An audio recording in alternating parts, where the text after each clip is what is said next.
Hey y'all, welcome to Art of the Budget. My name's Nicole. My pronouns are she and her, and I live in the Pacific Northwest on the traditional unceded territory of the Coast Salish Nations. And today I am looking at my 2020 goals and just checking in with them to see how I've done. So we are quite a bit more than halfway through the year. It's mid-August right now, but the last several months have felt like one big squish. Blur, what have you. So, seems like as good a time as any to check in. Um, so, yeah, if you are interested in talking about personal finance from an anti-capitalist point of view, go ahead and hit subscribe and like this video. I always forget to say that part. Anyway, let's go ahead and get into it. So down below, if you have done a check-in, or even if you haven't done a check-in but you know, let me know down below if there is a goal that you totally slam dunked this year, or if there's a goal that you know that you didn't make, but you're giving yourself grace because we're in a global pandemic. So yeah, let me know down below.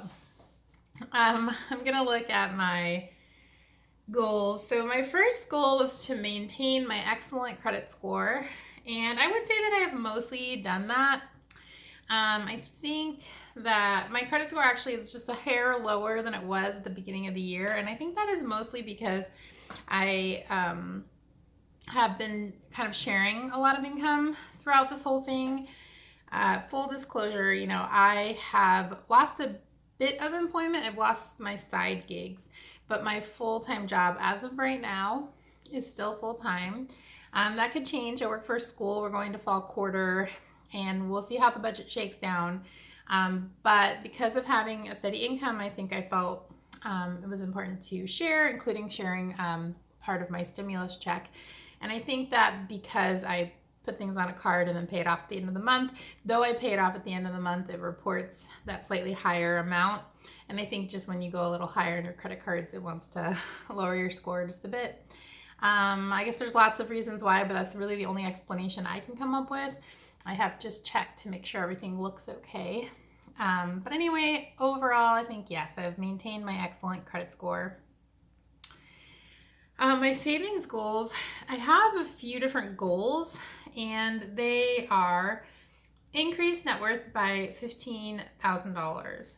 And right now I looked at my my net worth, and I actually have increased it by $10,000 as of right now, because part of that is from market increases, and part of that is because I've continued to add to accounts. I think I could make it there by the end of the year. I haven't exactly done the math to figure out, but I think with my regular contributions,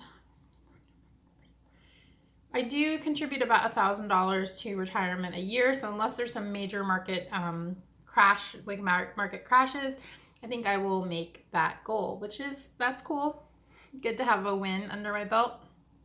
My next two goals actually, save $5,000 towards a down payment on a house. So that's just the beginning of a down payment.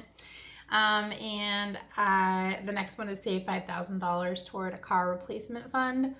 I'm actually going to sort of revamp things in my finances, which I'll do a video about. But as of right now, as of how I have things allocated right now, I'm at about $2,100 in both of those goals, which is great, which would feel great and feel like I'm, almost halfway there, but I'm not going to be adding to those goals.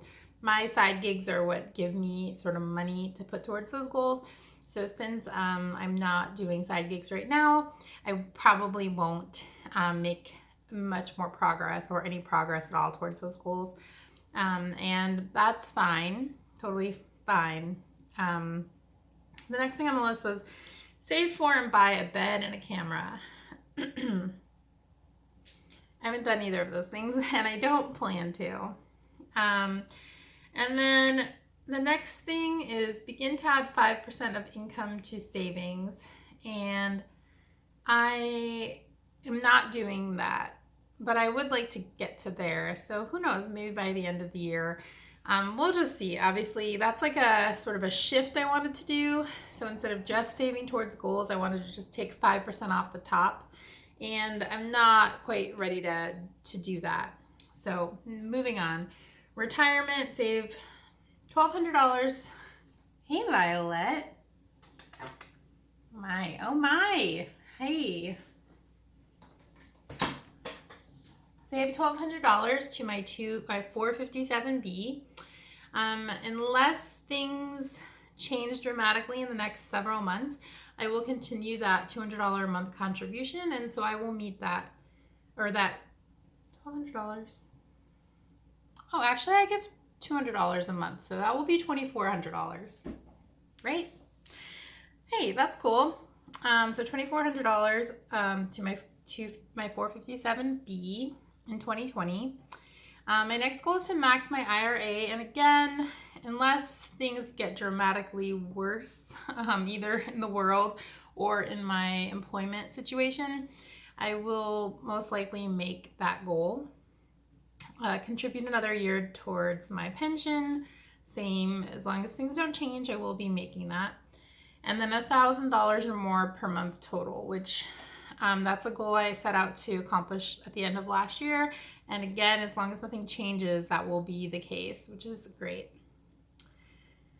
For debt, my next goal is to get 12 more qualifying payments for public service loan forgiveness. That or a year's worth. Sometimes that's 11 actually. And that should be fine. The CARES Act situation is ending next month. So I will start paying my student loans again. Unfortunately, while there was an executive order around student loans, the public service loan forgiveness is not addressed. And so I will most likely start paying again, unless, again, things got dramatically worse where I couldn't afford it. Right now, I'm just really concentrating on getting those credit for those payments to make it to my 120 on-time payments.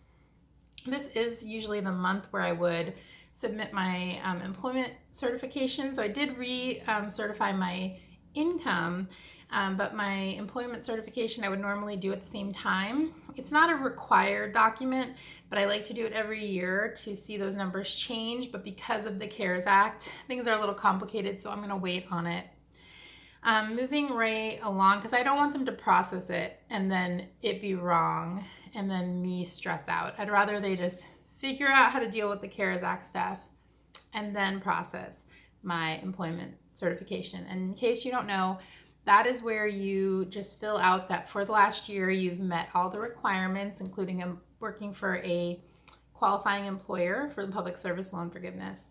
And you don't have to do it every year. But it's nice to do it every year because you know you're sort of always up to date with it.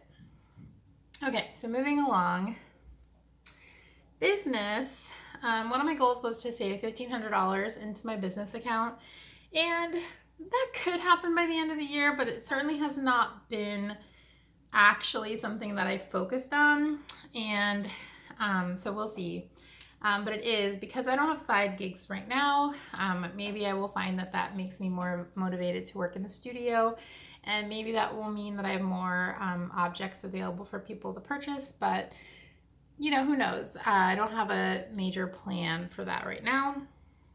Another goal was to make money each month with Nicole Gugliotti Ceramics, which is my ceramics business, and I didn't do that. I made money most months. And I actually surprisingly made money. I had some workshops, internet-based workshops during the pandemic, but I didn't really make money each month. And my last goal on the business side was to improve and make my front porch gallery financially sustainable. Front porch gallery is a gallery that I host at my home. I live in a house that I rent. Half of it is my apartment, half of it is my neighbor's apartment, and we have a little front entryway that goes out into a big front porch that neither of us really uses. So in the summer, I've been using it for a sort of informal gallery space. But of course, that was shelved this year due to COVID. So yeah, moving right along. To community support, I wanted to give 7% of my income, and I did that for most of the year, but I've actually, I usually do 5% sharing income to organizations or people that I think are cool or want to support, and then 2% to independent artists. And I've actually cut that 2% out as I've kind of gone into a little bit of a storm mode the last 2 months. And there's a chance that I'll continue to do that for the rest of the year. So I would say I'm not making that goal. I'm still sticking around 5%, but not making the entire goal. And then my other goal in that department was to do more or better artwork and activism and curatorial projects. And I really haven't. I really just haven't had the brain space or the desire to be creative. Going out of like triple side gig fall at the end of 2019, I was really kind of creatively spent. And then going into the pandemic and the civil rights movement that's happening right now, I just feel like there are just such important things. It's been hard for me to really figure out how to be creative in a way that feels important and useful.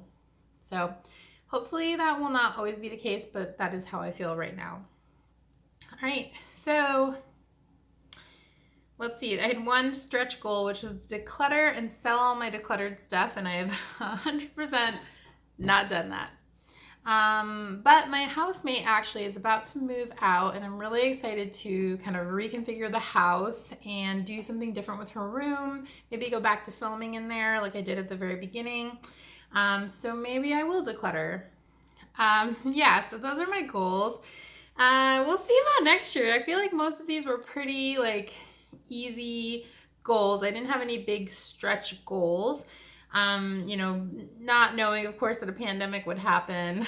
I think that like my goals were pretty basic. But yeah, I would say doing okay under the circumstances. Certainly can't complain about my current circumstances. I'm really thankful for the access that I have to my job, and we'll see what happens. I hope that you're all doing well. I hope that y'all are giving yourself a little grace if you have goals that you are not meeting this year due to all of these unforeseen circumstances. And I hope that you are kicking ass on all the goals that you are kicking ass on. And I will see you in the next video. Bye.